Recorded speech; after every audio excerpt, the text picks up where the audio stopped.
Thank you very much. And also, we want to approve the minutes for our August 17 meeting. So can I get a motion to approve the minutes? So moved. Can I get a second? Second. Moved and properly second. All those in favor, aye. Aye. Any opposition? Ayes have it. The minutes have been approved.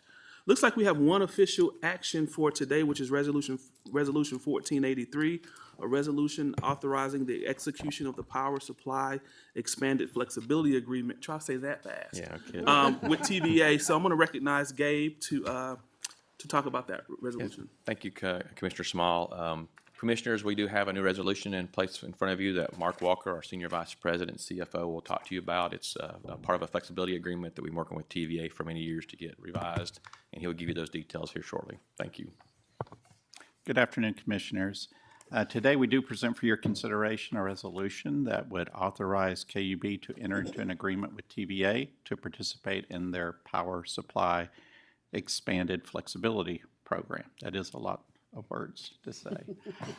This is something we've been working on with TVA for a while, and they've made some improvements to their flexibility program, and we'll talk about that. But I think this is good news in that it provides an opportunity for KUB to potentially increase its renewable sources of generation for our customers, and also maybe potentially provide savings for our customers as well. So this is a program, this flexibility program, that is available for KUB to participate in because we are a long-term partner with TVA. When we signed our long-term partnership agreement back in 2020, this is one of the provisions of that agreement, that TVA committed to develop such a program, and now we are ready to begin participating in that. So what is flexibility? Maybe it's a key question, and that is it allows a participant or the local power company, in this case KUB, to self-generate up to 5% of its electric energy requirements using renewable sources of generation. And that can be solar, that could be wind, that could be natural gas fuel generation, it could be some other source that would be approved by TVA that's consistent with their integrated resource plan. As we look at it, and as our peers look out over the landscape, you're really looking at solar for this renewable source. So there's a formula that determines this 5% and how much of that is available. And for solar generation, it's 82 megawatts for KUB. Now, what's 82 megawatts? That would generate enough power to serve about 13,500 residential households per year. The project, whatever it may be, probably goes without saying, needs to be within the TVA service territory and has to be directly connected to the LPC's distribution system or integrated into TVA's transmission system. Again, that's probably fairly obvious. The last bullet point on this slide is really key, though, in that unlike some of the other programs that we've talked about with Green Invest and such, in this program, basically the cost of the new generation, of the renewable generation, replaces the TVA wholesale power cost. So I think the word on the slide is displaces.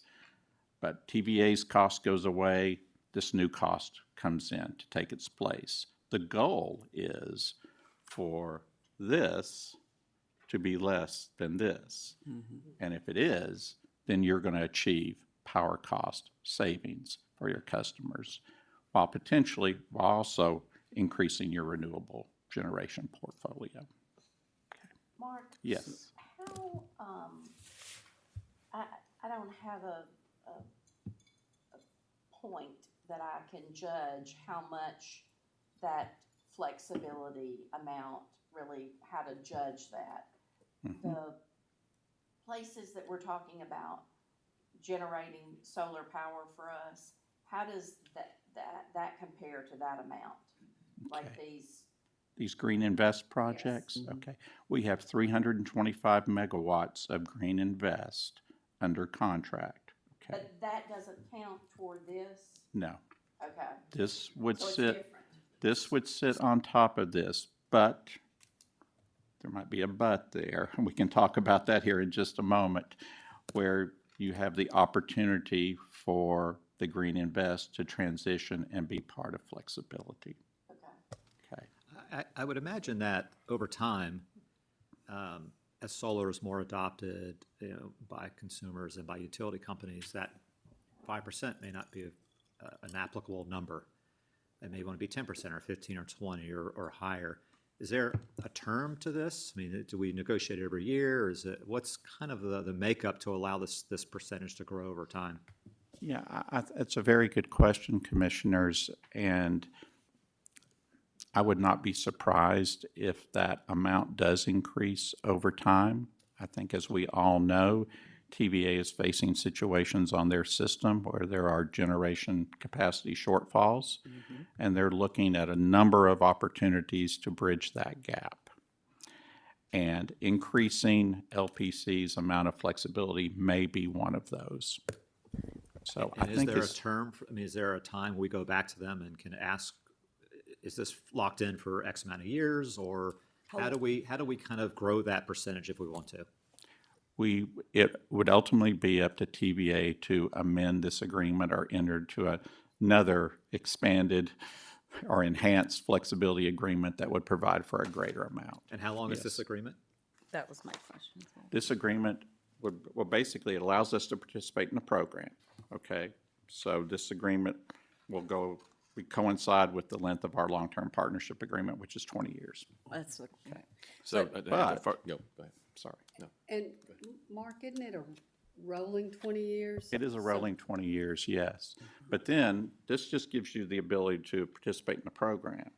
Once we're doing our projects, we're going to be entering into an agreement or a contract with a solar developer, and that would probably have a term, similar term of around 20 years on that. But that is to come. That's not what we're asking authorization to do today. So to further answer your question, Ron, Jeff Lash, the president of TVA, has said it publicly. 5% is the floor, not the ceiling. Right. So, and there's already a couple of utilities that have built their 5% out and are saying, when can I do my next one? Well, of course, we want to make sure this program gets more infiltrated throughout the valley first. But that to answer your question, this is not the end of the discussion. So I think that's I would anticipate it would likely increase over time. But I guess my concern is that they don't have any obligation to go above 5% for the next 20 years, right? They could keep it at 5% if they so choose, and that just seems very limiting to KUB and other LPCs who are leveraging TVA or other power suppliers in the country. I'm sure there are different terms. Understand it. Right now, we cannot do this. We have zero under right our now. agreement. We have Right. zero flexibility. Right. They are offering some flexibility. but right. We can't make them do this. They're Yeah. just giving us the ability to do it. Right. And I agree, it would be good if it were more, but Yeah, we really I mean, I need just to feel like position we're, the once we sign once we sign the deal, we have the ability, but then we're capped at 5%. Now, it's up to TVA, they can go to 10 or 8 or whatever it is, but I feel like we are kind of locked in.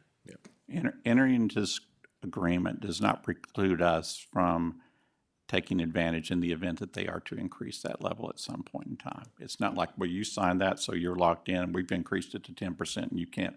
That will not be the case. So I have a couple of questions that are following with that as well. My first question is, this 5%, we have zero developed right now, right? This is going to be new. So, Yes, okay. we talk about that more here in just a moment. Right. Yes. But then, is there, I understand that they're allowing us, but we are a client as well. So is there no space to have the conversation of, say, 5 years from now, 10 years, and we don't know what they're going to offer, so I understand, but I'm in the same place with the concern of saying, if we lock in 5% right now for 20 years, environmentally speaking, in 20 years, like, there are going to be many more conversations about this. I guess I want to have the idea of, do we have any leverage in this at all, or is this like they're giving it to us and we have to say thank you? Okay, well, let me clarify I mean, as I far think- as locking in. Okay. What this contract is an addendum to our long-term partnership agreement. Okay. And by signing this, it does not preclude us from having higher levels of flexibility in the future. So I don't want to give the impression that because we signed this agreement, that's all we're ever going to be able to get. I think what you're seeing and even hearing now is there's some pressure from LPCs across the TVA region for this level to increase. But this is what it is right now. And we want to begin to set down the path to take advantage of this while simultaneously pushing somewhat for higher levels of flexibility, which I think will also be maybe for the benefit of TVA as well, given the generation capacity shortages they face on the TVA system. Then this 5% is uniform across their footprint, I mean, this is all. That is correct. Now, the amount of megawatts differs by system. For some of your very small local power companies, it might be 1 megawatt or 2 megawatts. For MLGW, well, MLGW is not a partner, Nashville so, Electric. but for Middle Tennessee Electric, it's like 120 megawatts. It's all Is the scalable. 5% a somewhat of a common in the industry? So are you seeing the same in Montana, California, other large states that are doing this? I think the TVA system is unique in that regard, in that you have the fence and everything's contained within a region. But this is a big step forward and was one of the key features and one of the reasons that we signed that long-term partnership agreement back in 2020 was to take advantage of this at some point in time. So. I think I would just echo what Commissioner Caballero said in terms of, as we think about, we are one of their largest utilities, and of course, you know, I understand that this is an addendum to our long-term agreement, and I get that, but at some point, I think we need to, instead of waiting for TVA to say, now I bless us to go to 10%, we need to really think about our needs, and then maybe us proactively at some point go to TVA and say, based on who we are and where we are, we need to be at 10% or 15% or whatever that might be. So I do think, as one of the largest LPCs in the valley, that we can, as much as we can, persuade, throw our little bit of weight around to make sure that, you know, we can do what we need to do for our organization and the people that we serve. So Yeah, that's what I would that's what I would put on the table for us to consider as if we approve this 5% and then moving forward. Yeah.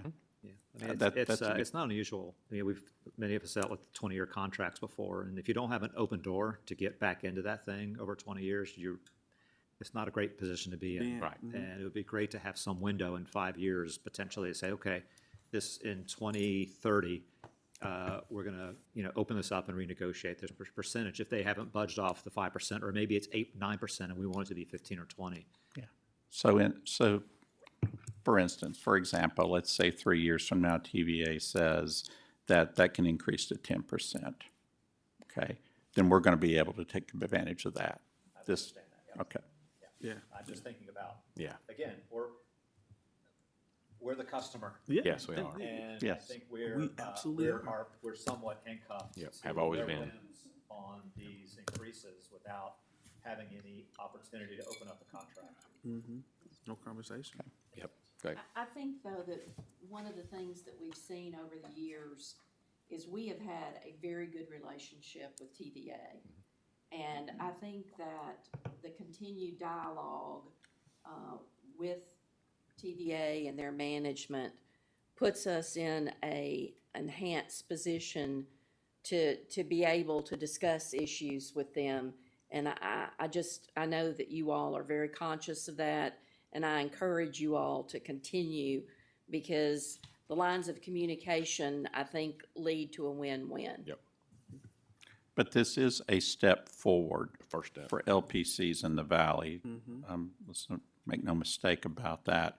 You know, 5 years ago, 10 years ago, this wasn't even on TVA's radar. So, but your point is Very well valid, Commissioner Feinbaum, in that how did we get here in the first place? And in part because of influence of the local power companies, in particular the larger customers such as KUB. We were instrumental in helping to get this 5% approved by TVA.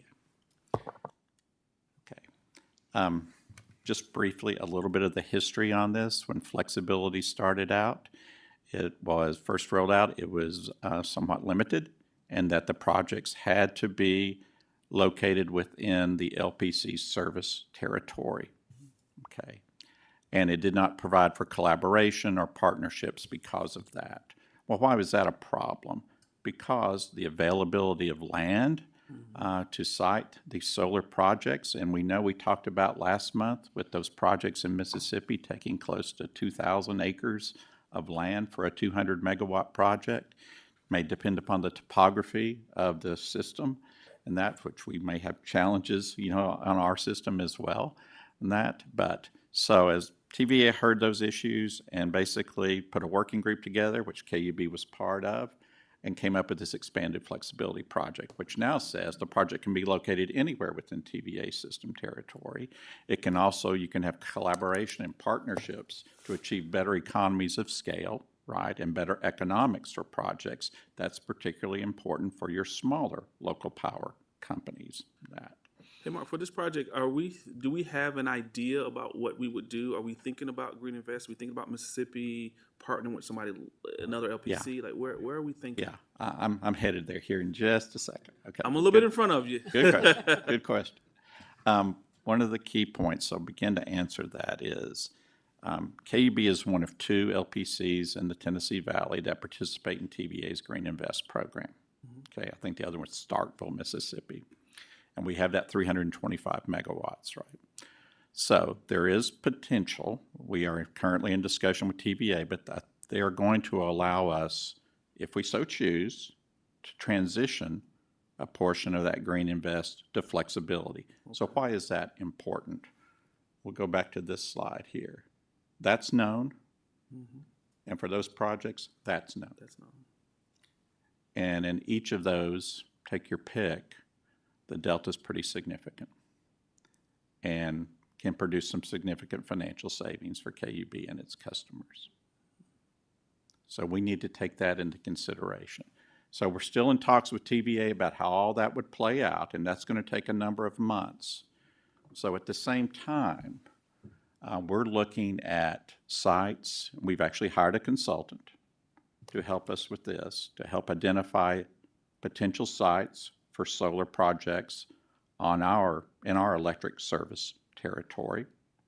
They're also going to help us prepare a RFP, and our goal is to have that sent out by the end of this calendar year to solar developers, and they would have a number of options, potential different sites, and that for them to price that and get that back to us. So what I think is going to happen is probably in winter, early spring, those 2 things are going to dovetail together. We'll have all the information we need from TVA on the Green Invest potential transition and on projects in our system. And then with all that information coming together, we'll have, I guess, what we could put together is what we believe is the best effective plan for the implementation or the use of the 82 megawatts. And I'll say this, today's just the first step in that process. Ultimately, any project, whether that's a transition of Green Invest to flexibility or new projects on our system, we're going to come back to the board and get your approval for that.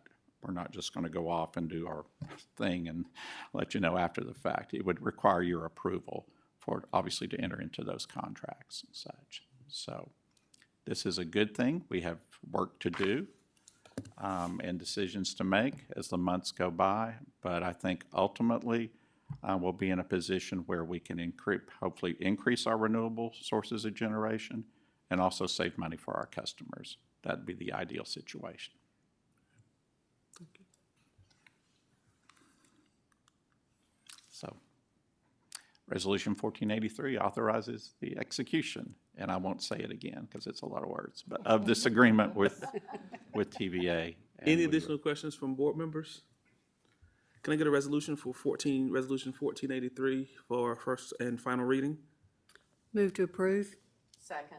It's moved and properly second. Are there any members of the public who would like to address the board on this resolution? No. Mr. Coley, will you please call the roll for the vote on Resolution 1483 on first and final reading?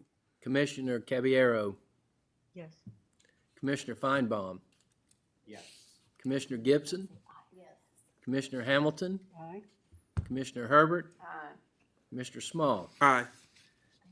Resolution 1483 passes. Thank you. I'm sorry. I knew it was I, but I said yes. Yes, Ward. You guys,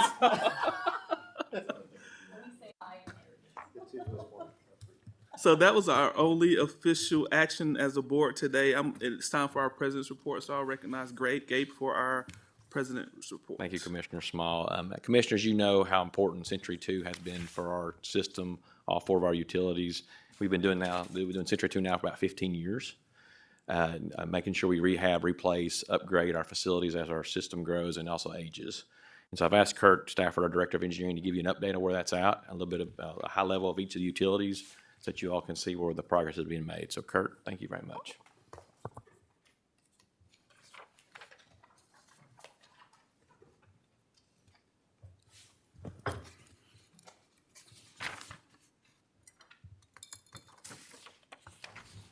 All right, so thanks, Gabe. Appreciate that introduction. So I want to spend the next few minutes talking with everybody about Century 2. So, we talk a lot about Century 2 and kind of want to go into a little bit of detail about what is Century 2, what are some of the results, what are some of the accomplishments that we've had over the past 15 years, and also what are some of the challenges that we're facing in regards to Century 2. So let's start out talking about Century 2 basics. So kind of what is Century 2, sort of like a primer for that. So to begin, I think that it includes both maintenance work and also replacement projects, and intended to do really 3 things. One being meet current and future utility needs. The second thing be enable growth for our systems. And the third be enhance system reliability. So that was really the intention of it. It actually began in 2004 as the PACE-10 program. So we talk a lot about the EPA consent decree. Started back in 2004 when that happened. 3 years later, we initially wanted to get Century 2 going for each of the other 3 utilities, for electric, gas, and water. And we had intended to start that in 2007, but with the economic crisis hit us 2007, 2008, so we actually held off till 2009 to get that going there. And let's talk a little bit just about, some of the core tenets of Century 2. So those last couple of bullets. Century 2 is essentially a strategic maintenance and replacement program which utilizes comprehensive assessment for all 4 utilities. We use data to drive what we're working at. So we're looking at life cycle, pipe replacement, how long is this thing going to last, stuff like that. We're also looking at GIS, looking at a number of factors when we create these programs. We also use inspection and maintenance programs to drive the cycle. So each year we're doing inspections and maintenance, looking back at that, and that's kind of turning into the next year's work that we're doing in Century 2.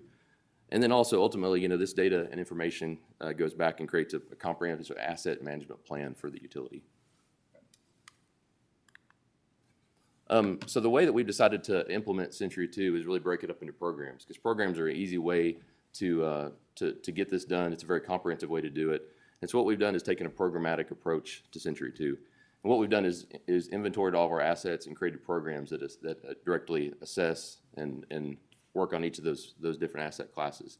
So just for some examples, our blockage abatement program on our wastewater side, what that does is go out and it does maintenance on our wastewater collection system.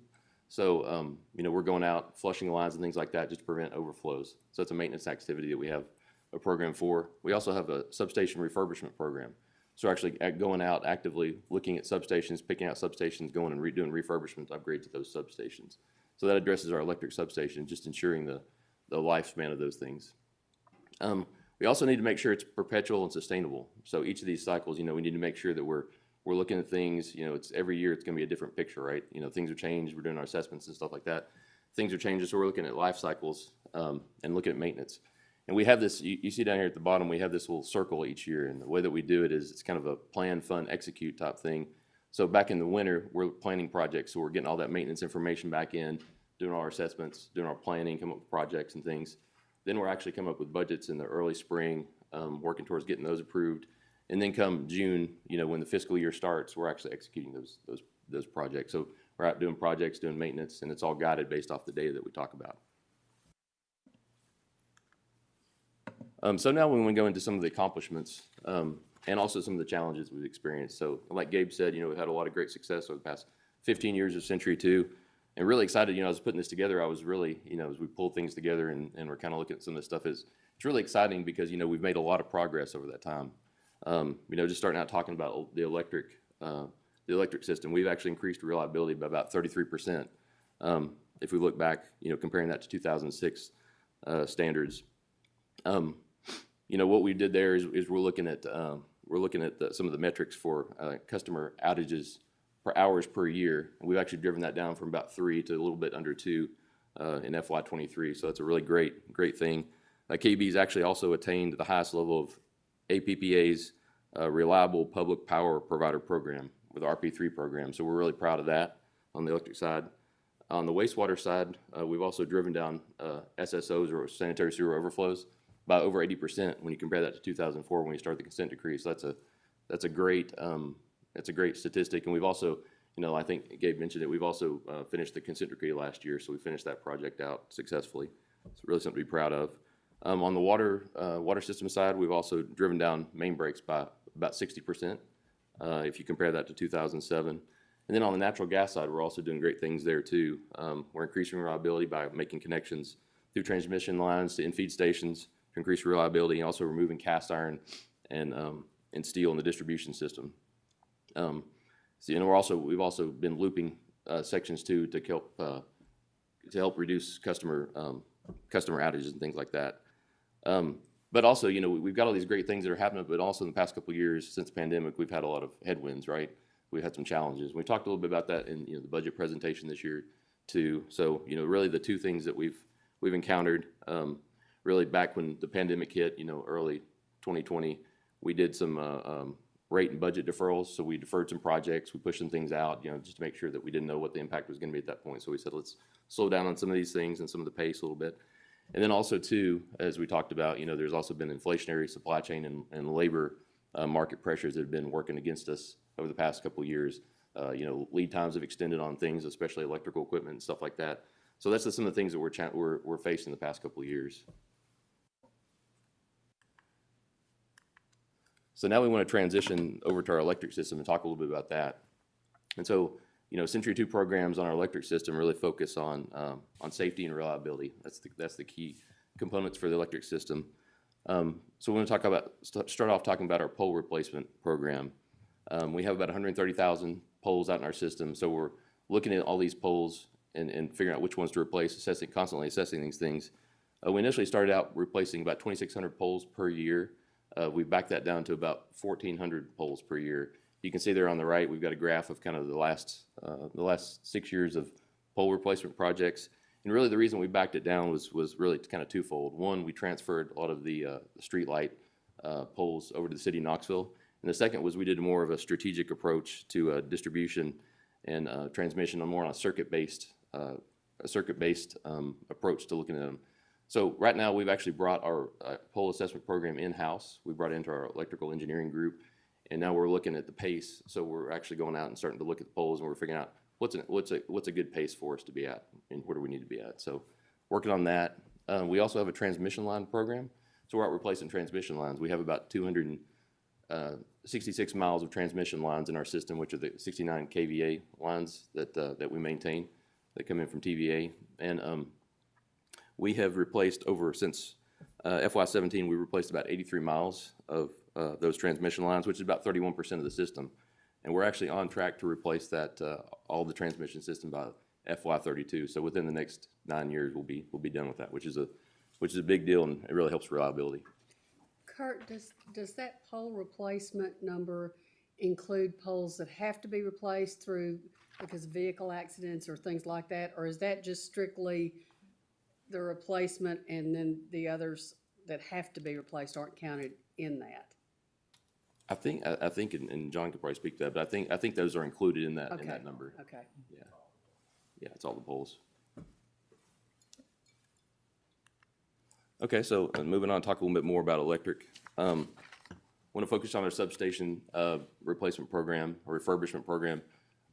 Between FY17 and FY23, we replaced 15 or refurbished 15 substations, and we've actually we were over 70% done with that program. There's 63 substations total. We talked about the Western Avenue substation we're building, but that's not included in that total. but we're over 70% done with that, which is something that's really a big accomplishment. Also, on our distribution system, we have several programs that help keep our 13 kV lines maintained. The first one being vegetation management. I know historically we've talked about vegetation management, and vegetation management is really key to keeping branches and trees from falling into the lines during storms and stuff like that. So we're right now doing about 1,000 miles a year of vegetation management, making sure that we get that done in a 4 to 5 year cycle. So that's a big key program on the distribution system side. We're also replacing underground cable. So we actually, if you look at this graph on the right, you can see that we have XLP cable, which is one of our most prone to break. It's a direct buried cable that's underground. It's one of our most prone to break types of cable. We're actually, this year, we'll have all that out of the ground. You can see as we've the numbers of miles have dwindled for XLP cable across the system. So once we finish that, we'll start working on direct buried in conduit, replacing in conduit cable. But that'll be a big benefit to reliability once we can get the XLP cable out of the system. Also, grid modernization is something that we've talked some about. We want to leverage fiber as fiber builds out across our electric system. We want to do automation and things like that behind it. So we have our FLISR program, and FLISR stands for Fault Location Isolation and Service Restoration. So we have that program that's coming in behind, that's taking advantage of the fiber system. Coming in behind it, we're installing those devices out in the field, and they help isolate sections during storms and outages so they can minimize the amount of outage time for customers. And to date, those recloser devices have actually saved customers about 10 million minutes of interruption since 2018, which is another big deal. Hey, Kurt, just for clarification, so the XLP cable, so as we remove that, we're replacing all of that with fiber, or is it separate and apart from what we're doing there? No, it'll be new electric cable in the conduit. So they're drilling in a new conduit and they're putting new electric cable in it. So we're replacing that direct buried stuff that was prone to break, that was just, a ditch was dug and it was laid in the bottom of it and backfilled on top of it. And so in conduit means you're encapsulating it with something. Yeah, that'll help extend the life of the cable. Okay, got you. So now we want to move on to our water system.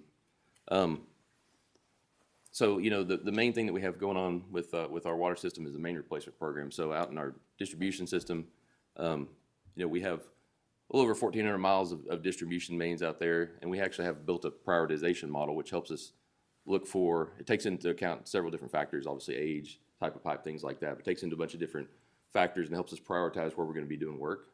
And you can see there on the right, we've got a target of about 14 miles per year to replace out in the system. You can see that's kind of fluctuated a little bit, and part of that's because more recently we've been doing the filters project and some work down at MBW. So we've pulled a little bit of dollars from that over the past couple of years. We'll be looking as time goes on to move some dollars back into that budget and pull that back up after some of those water supply master plan projects are finished at MBW. We also have pump station projects. So every 2 years, we're doing a comprehensive assessment of each of the pump stations, looking at different components and things like that, rating them and figuring out what kind of upgrades we need to do each of those 27 stations. Also, we have a lot of technology on the water side now too. We have, for leak detection, we have AMI meters, which we put in several years ago, that can detect leaks on the customer side and also help us figure out how much water consumption that we have versus potential leakage. We also have district metering areas. So out in the distribution system, we have meters at key strategic locations that can help us figure out how much water is going into an area. We can use the AMI meters, which are the customer meters, to figure out how much consumption is. So you subtract those from each other, you can figure out how much leakage you have in an area. We do that. We're constantly doing that and monitoring that, and then we take those results and we do a find and fix program. So we look at areas that have the most leakage in it. We'll go in there and fix and do leak detection and fix the leaks. It helps drive down leakage. So that's another program we have on the water side. We've talked a lot about MBW, the Water Supply Master Plan. So over the past, since 2017, between 2017 and FY 2023, we spent about we spent $44 million at the plant, and we spent $44 million at MBW, and about $34 million of that has gone towards the Water Supply Master Plan. And you can see here on the right, we've got 3 different phases of projects down there in the Water Supply Master Plan. The first being those 3 projects that have already been complete: a high service main, electric upgrades, and the generators. We're right now working on phase 2, which is that filters project we talked a lot about. It's a $65 million construction project that we're working on right now. It's kind of the linchpin of the whole plan. And then we've also got phase 3 will be starting up. So phase 3 will be doing construction between FY26 and FY32 at a cost of about $65 million.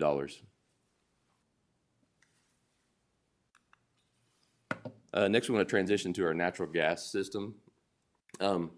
So in natural gas system, we talk a lot about DIMP, and that's the Distribution Integrity Management Program.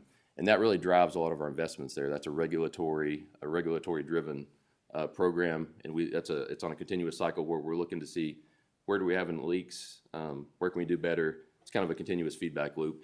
And all the programs that we've got listed here actually have came out of that DIMP program and or reactions to different things we found out in our system. Pipe replacement is obviously a key component of natural gas, ensuring that we have reliable natural gas service. Low pressure steel, ductile iron, and cast iron mains is what we're trying to get out of the ground. And that's, as of 2023, that's about 5% of our system. We have about 2,500 miles of gas distribution mains out in the system. And we've replaced about 53 miles between FY17 and FY23. We also have a high pressure system program. And really what that is we're looking for potential projects in areas that can link in-feed stations and help increase resiliency and things like that. If we can link some high pressure mains together, we'll have more feeds, more looping and things like that. Like the South Loop project we did a number of years ago is probably a good example of that. And we have about 72 miles of high pressure mains out in the system. One of the really neat programs that we have too with the gas, on the gas side, is the resiliency program. And what that really does is each year we're looking at the system, and in locations where we have about 300 customers or less with a single feed going into an area, we're actually installing new lines to loop those connections. So in case there was a dig in or in case there was an outage, those customers would be less impacted. So since FY17, we've put about 10 miles of new looping mains in to make sure that we minimize potential customer impacts as we grow the system out. And obviously, natural gas, the main focus there is going to be on safety and growth.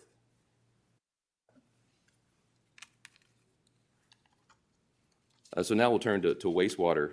So wastewater, in a similar vein to water, we're looking at pipe replacement. That's our big thing. And obviously, we're on the back end of the wastewater consent decree projects. We've done a lot of work there, a lot of good things happening. But as far as pipe replacement goes, during the consent decree, we averaged about 25 miles per year being replaced over the course of those years. We've actually backed that down to about 20 now because we kind of got a little bit ahead of the pace right there. We feel like we're in a good spot with that. You can see on the right, we've got a graph of what we've replaced over the past couple of years. There's been a little dip on the front of that, and really that had to do with consent decree projects at the wastewater treatment plants. We backed off some of the main replacement while we were doing some of those bigger projects at Kauai and some of the other 4 treatment plants, so we could make sure that we got those accomplished within the budget. We also have a lift station, kind of similar to what we have on the water side with booster stations. We got a lift station project on the wastewater side. It was actually started with the consent decree, and every year we're going out and looking at these stations, assessing all the parts, components, electrical, mechanical, things like that, and creating a list of potential investments. And so, that's a living document that changes based off each of the assessments. And then so finally on the wastewater side, I want to talk a little bit some of our investments at the wastewater plants. So we have 4 wastewater treatment plants, and that graph on the right kind of shows how we've invested since 2017. You can see that we've spent, since FY17, we've spent about $107 million at the treatment plants. You can see on the graph on the right, about half of that was the BEHRC project, the Biologically Enhanced High Rate Clarification Project at Kauai, which was the final project of the consent What project? decree. Can you say that again? No, I'm just kidding. You can't make me say that twice. So we spent about $50 million there. That was about half of our spend, and you can see where we've spent dollars at the other plants too. What really drives investment at the plants is facility assessments. So at least every 10 years, we're going back in and we're doing facility assessments, come up with master plans for each of these things. What's aging, what needs to be replaced, what kind of technology is out there, what do we need to do at the plant? So that really drives investment there. Kauai, which is our biggest wastewater treatment plant, will be the one that we'll be doing next year, the facility assessment of that plant. So to kind of summarize what we've talked about, obviously, you know, we're really excited about the gains that Century 2 has made on system performance and also reliability for all 4 utilities. You know, Century 2 programs are really a documented way to make sure that we cover all the bases, right? All the programs are kind of living documents. We've documented how things are done. You know, it's just an easy way to talk about things, and it's a good way to make sure that we get all the parts and components covered. Also, too, you know, as we talk about funding and things like that for Century 2, you know, we're looking at, our goal is to, you know, look at the needs that we have, balance that with reliability and economic conditions when we make proposals to the board on Century 2 projects. That's always critical. And then obviously, like we talked about before, you know, post-pandemic headwinds that we've seen, you know, are hitting us: inflation, supply chain, and also labor market pressures. And that's impacting our ability to do work. And then, you know, finally, you know, I think the intent of what we're doing right now, and Mark's talked about the inflation response plan, is, you know, we're looking at some of the pace of some of these programs and things like that, and we'll come back and we'll address that in the inflation response plan later this fall, I think. So with that, is there any questions? You know, I don't have any questions, but I will say just job well done as you think about redundancy and reliability.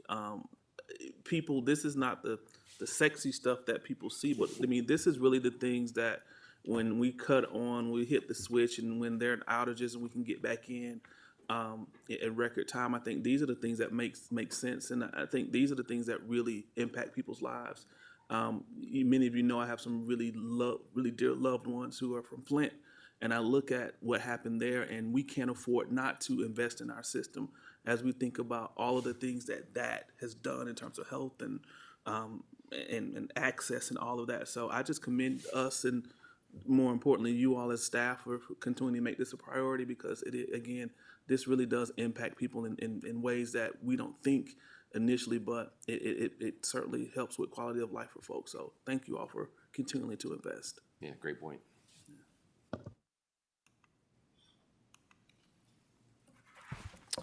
Commissioners, our last presentation is by Harley Bryant. He was here recently and did I guess we'll call it half of the presentation I want him to do on what things we're doing with the community as far as how to save energy and water. So I'm bringing him back for part 2 of this to give you some information on some of the workshops we're putting on. You know, I always learn something when I watch these things to do in my own home. So I'll ask him to do that for us. So thank you, Harley, for coming back. Thanks a lot, Gabe, and thank you for having me back here. We did talk early summer, maybe late spring, about some of the things we do in these energy workshops and some of the presentations. So we're going to go over a few more things that we look at. Just a reminder, kind of, we do come back into the community as often as possible with these presentations and different places, kind of showing where your utility dollars go. This is a reminder here about, you know, a little over half on an energy bill is towards your heating and cooling. And, you know, a summer like this last summer, you've probably seen a lot of that with, maybe I'll get in front of the microphone, you might be able to hear me better.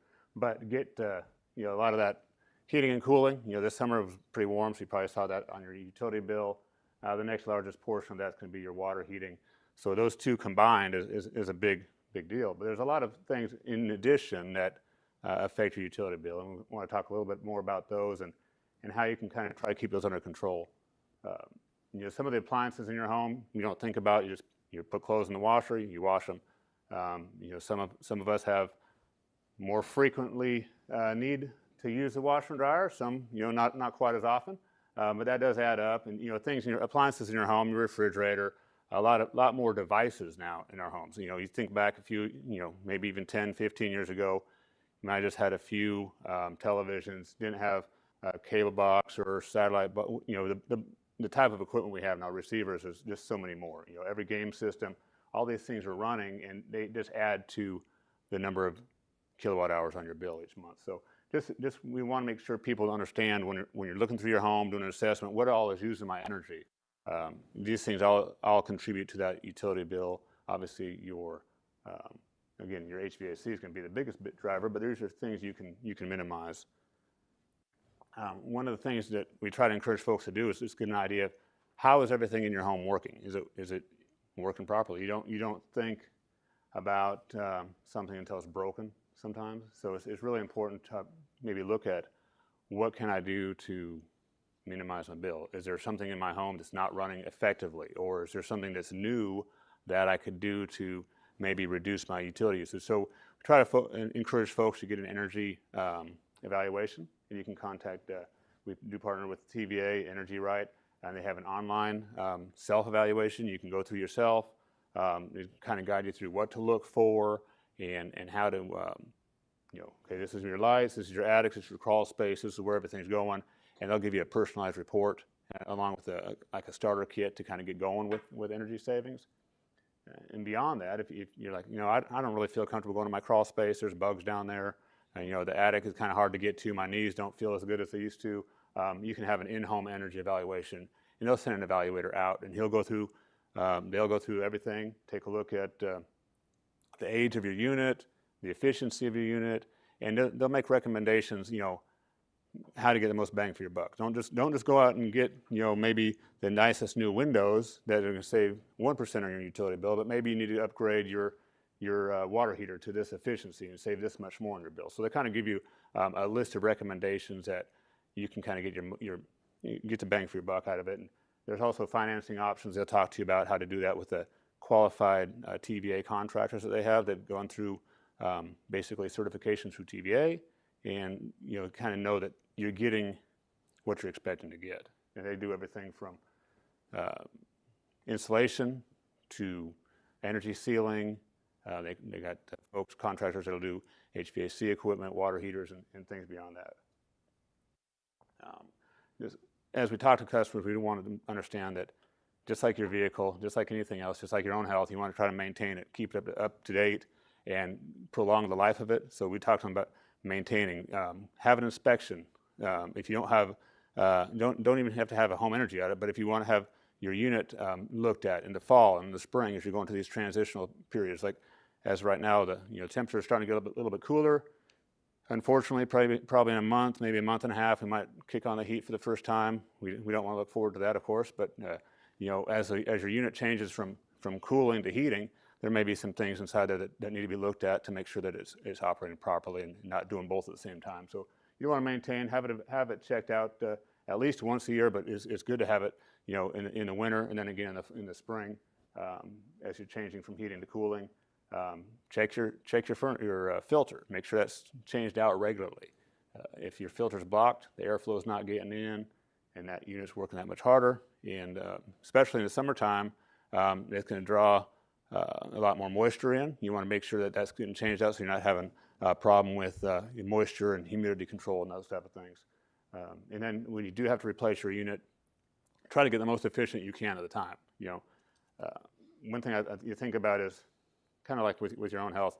You have a doctor, you go to get your annual checkup, they say everything's good, all right, you have a baseline for what's going on. But if you don't have a plumber that you've already talked to before, or a HVAC technician that you've already had built a relationship with, and then you have that emergency, you come home, there's no heat, there's no air, you're calling, you're just getting whatever emergency fix you can, and you tend to probably maybe pay a little bit more money or just accept whatever they've got. But if you've already built a relationship with a contractor, then you kind of have that ability to know what you're looking for. And again, Energy Right, they have options for contractors. You can look at qualified contractors through their network. Just another thing to look at, and we'll talk about on this display a little bit, when you have somebody come through and look at your home, look at your heating and cooling, is your duct working properly? Do you have leaky ducts? Do you have furniture blocking your vents? Do you have insulation that's falling down? And they're going to look through all these things, because just like Kurt was talking in his presentation, the pipes and wires and things you're not seeing every single day, you're expecting the lights to come on, you're expecting the water to work when it does. Same thing with your air conditioning. You don't see that duct work. It's hidden. It's underneath the floors or it's in the attic. And so have somebody come by, take a look, make sure that it is providing you the air where it needs to go. We've run into situations where customers have a high bill and they've got a full in ductwork, and they're basically heating a crawl space or a basement that they're never seeing. And having those things put back together properly will help them on their utility bills as well. So there's incentives, which is good. You go through your home, you find, hey, my HVAC system is out of date, or my water heater needs upgrade, or I do need to have some sealing done, or my ductwork taken care of. it can be expensive. Well, there's incentives that are available, and there's actually some new incentives available starting next month, and so we want to make sure people are aware of those, and we'll be promoting those as much as possible, where they can get rebates and just assistance in getting things changed out, getting them retrofitted. So that is a good thing. TVA has brought back some of those to try to bring down some of that electrical load as well. And we got the ability to replace an entire unit and get a good amount of savings back. And again, they're encouraging folks to go with a higher efficiency as possible. In addition to TVA incentives, there's also Inflation Reduction Act incentives, rebates on your taxes, different things you can go through. So we want to try to make sure people know as much as possible what they can get back and how they can do that. And there's also information on our website that we kind of guide people on how to look for those as well. So that's really a lot about heating and air conditioning, and again more how to take care of the biggest drivers of your bill. You go beyond that, again, the next biggest appliance is your water heater. What can you do there? Obviously utilize less hot water, utilize less water overall if you can. You think about just common things we've heard probably all our lives. Turn the water off while you're brushing your teeth and shaving. Reduce the amount of water you're using. Wash a full load in the dishwasher instead of just a partial load. The things you can do to minimize the amount of hot water you're using. Take shorter showers. You try to tell that to your teenagers or adult children. But take shorter showers, take cooler showers. Use cool water to wash your clothes. A lot of the dishwashing liquids now and detergents, they actually are rated for cold water, so that does help. The more you can minimize that, the less hot water you're using. And even think about, as we're going into the cold season, do you have pipes that are in uninsulated areas? Maybe you want to insulate those water pipes to keep that hot water hot longer. There it is. Insulate your lines. Use low flow fixtures. Those type of things will help minimize the amount of water you're using. Another thing we try to talk to customers about is water savings. Not every KUB electric customer is a water customer, but everybody uses water somewhere. So we want to make sure they understand where does that water go. And a big part of their water bill, water and wastewater bill, really is to your bathing and your faucets. You get about a quarter of that just goes for commodes and things, and then clothes washing and on down the way. But you can see where a large amount of your water can be lost just due to leaks and things that you're not even aware of. So we try to make sure people understand the impact of a leak and what does a water leak do for you and what does it do for your water bill.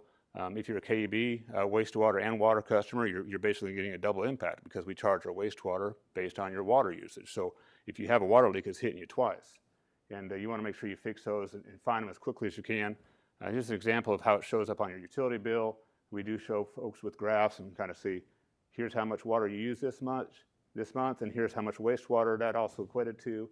So you can kind of get an impact of that on your bill and kind of see, what did I use last month? And you can kind of have a nice picture with the graph and say, okay, well, I'm actually doing a little bit better than last month, or I'm doing worse than last month.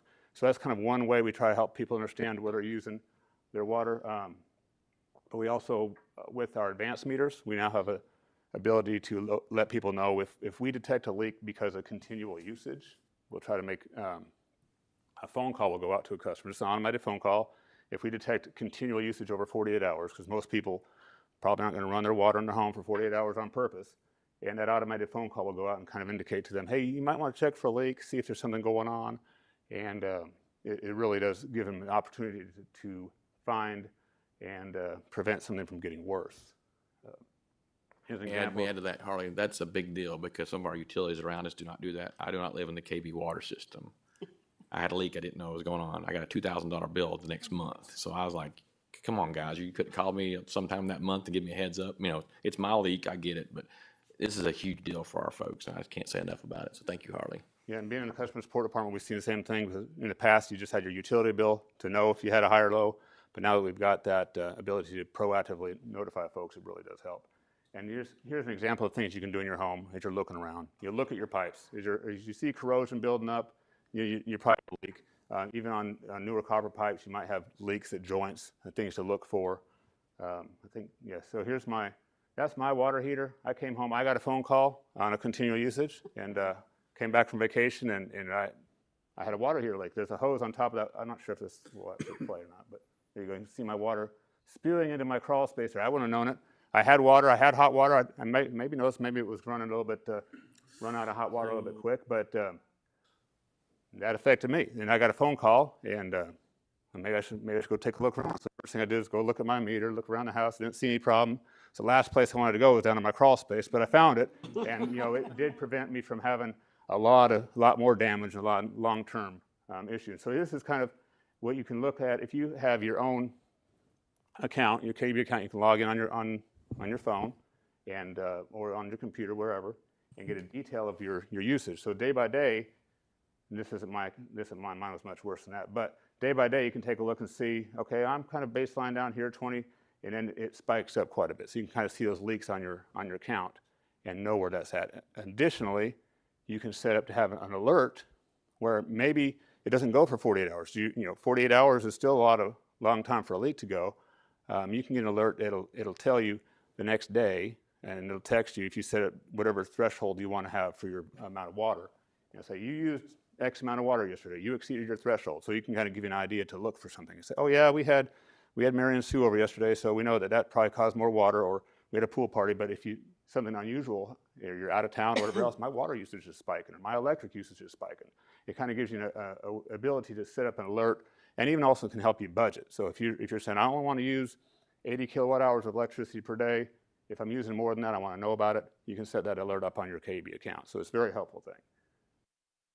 And we do try to encourage customers to use that as much as possible. The more self-service tools we can help them, it just helps them to know that, hey, I can do this myself instead of having to rely on KUB to tell them. That's about it for the energy presentation, but I'll show you some of these displays really quick as well.